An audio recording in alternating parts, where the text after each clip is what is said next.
Hello everyone, I'm Karl, Jensen, Cayme. I'm Andrei Retutal. And I'm Miguel, Edwin, Salubre. Together, we're KBL2. KBL2 with our product as a service system named Conduct Gestural Recognition of Filipino Sign Language using convolutional long short-term memory neural networks. A quick background of our group: we were one of the qualifiers in IBM's Innovation Bootcamp here in Cebu in 2019. So we have some experience in presenting IT-based projects like this. So to start things off, the rationale behind our project is when seeing a person at a reward center having a transaction with an attendant, relaying signs with this interpreter regarding his concern. So it strikes to mind as to how we can first is integrate modern technologies in bridging this connection between minority groups and the society.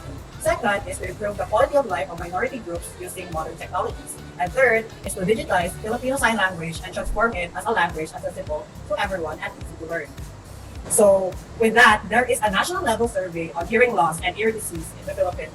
Conducted in 2011 shows that 50% of the total Philippine population have moderate to worse hearing conditions, paving the way to Filipino Sign Language (FSL) as a means of communication for people to convey their message and educate the Filipino deaf community.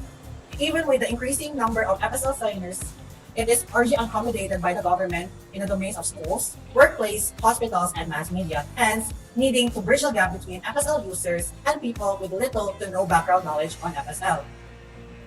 Our product's target market segment is primarily targeted on government establishment services that cater people for transactions, inquiries, and registrations. The product is intended for PWDs who are knowledgeable in using Filipino Sign Language. With that said, the target age range is 18 years old and above. Moreover, our solution is not limited to the public sector, as it is also adaptable to the private sector, which also provides services to the people. Sign language recognition system is a state-of-the-art solution for translating and capturing the visual spatial information extracted from sign language.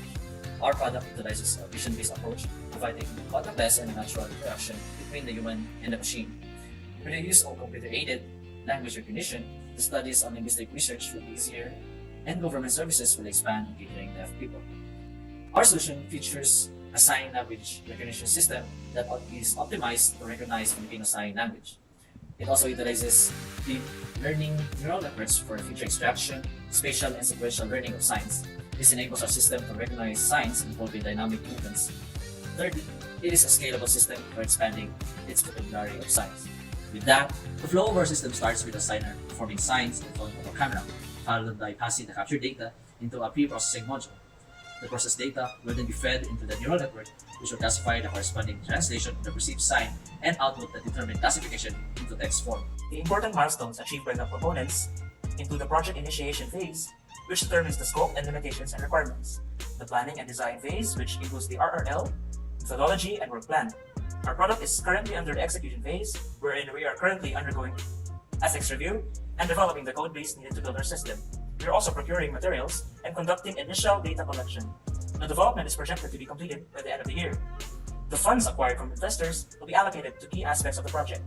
Firstly, operating costs, which constitute electricity bills, cloud services, test bench computers, and internet connectivity that are necessary for software development. Secondly, system maintenance, which would involve developers tasked with the continuous system testing and validation. So processes like code optimization, debugging, and compatibility checks are performed even after deployment. Next, feature expansions such as increasing the vocabulary of Filipino Sign Language or FSL signs, revising the system to consider more sign language parameters, improving recognition even in non-ideal conditions, and the development of a mobile application for more accessible usage, which will be pursued once the projected system reaches the set level of maturity. At that projected time frame, additional back-end developers would also need to be hired in order to compensate for the increased scale of the system once it is deployed to end users. As mentioned, we plan to offer access to the system as a license-based service. Funds will also be allocated to developing a separate KMS in order to facilitate organizational activations. We would also be partnering with public and private institutions as well as launching ad campaigns. And lastly, the funds will also go to conducting supplementary studies that would lead to increased system accuracy and performance, as well as robustness and adaptability in its recognition. The hearing impaired deserve to be understood. Just like the rest of us. So that is all from us. Thank you for taking the time to listen. We hope that our presentation engage you in any meaningful way. To close things, I would like to quote Oxford neurologist Oliver Sacks, By saying, Sign language is the equal of speech, lending itself equally to the rigorous and poetic. to philosophical analysis, or to making law. Thank you. Again, this is KBL2.